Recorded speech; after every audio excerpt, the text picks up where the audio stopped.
Morning, church. Pastor Chris here. The 8th day of 28 days. We're in Matthew chapter 8.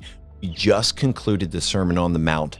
At the end, Matthew makes a point to record that the crowd who had heard this sermon was in awe of the teaching they heard, and that they also had the testimony that Yeshua was teaching with authority in that day. So now we see that he immediately leaves the mountain and starts into what would be considered by a lot of people in Christianity to be very charismatic behavior. He immediately cleanses a leper. He sends the leper, says, "Don't tell anybody. Go do the law of Moses. Go give the offering.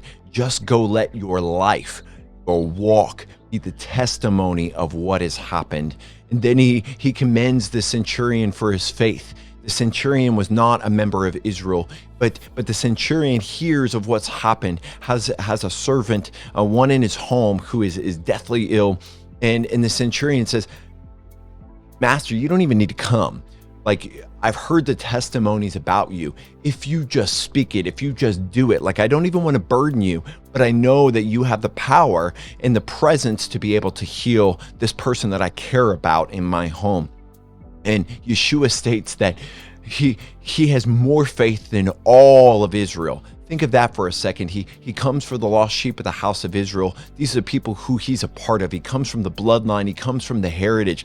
And yet this Gentile, the centurion is saying, "I believe in you. I believe you're the God of miracles. I believe you have the power.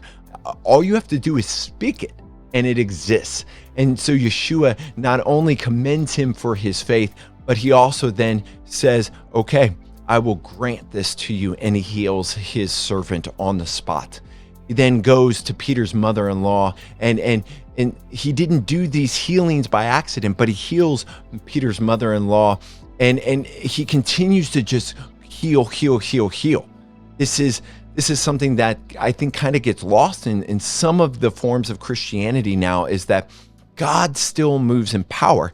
There are so many times, not only is he speaking and he's teaching, but there's so many times that God is in the practice of taking broken things, whether it's our physical body or it's our mental body or our spiritual body. And he's saying, "I came to take broken things and make them whole."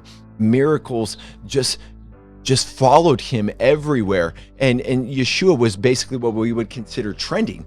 People, they knew his popularity. The testimonies were all over, but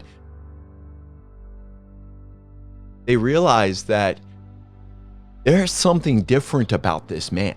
Not only does he have authority in his teachings, but he has authority to take a broken body and restore it to the way it was supposed to be. And so we see that happen multiple times right after the Sermon on the Mount in Matthew chapter 8. But then we see not only the brokenness of our physical body, we see that Jesus comes face to face with demons, unclean spirits, and they immediately recognize him. Guys, you can say, "Oh, I know Jesus." Yeah, I know Jesus. Okay, well, even the demons knew who Jesus was. The question is not whether you know Jesus. The question is whether you follow Jesus, whether you are submitted to Jesus, whether you proclaim he's the king of your life. Just knowing that Jesus is the Messiah, well, even the demons know that.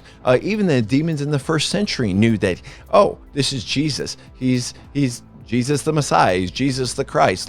And he casts out the unclean spirits once again to make those people whole and to set up once again the power and authority in this world, which was originally given to Hasatan, to the adversary, to what we would refer to as the devil, in that battle between Yahweh and the devil. And Jesus is saying, "I have dominion here now." He begins to set forth a whole new era of what's happening.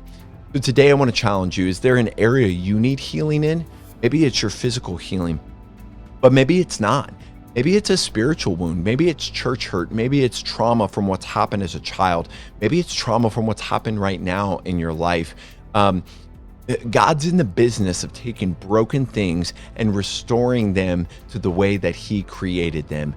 Do you have faith enough that he can do those things? Have you already kind of checked out and said, "Well, I've asked and it hasn't happened"? And So he's just not going to do it for me. I believe he will, and maybe the timing is coming. Our prayer point is from Matthew chapter 8, verse 26, and it focuses us on the fear of the storms. When we face a storm, there's a word called sterzio, and it means to face the storm, to turn and face the storm, so that Jesus, the one who sets all things in motion, can step in and quiet the storms in our life. So if you've been turning your back to the storms in your life, turn and face the storms. Turn and face and say, Jesus, I trust you to overcome this storm in my life. I love you, church.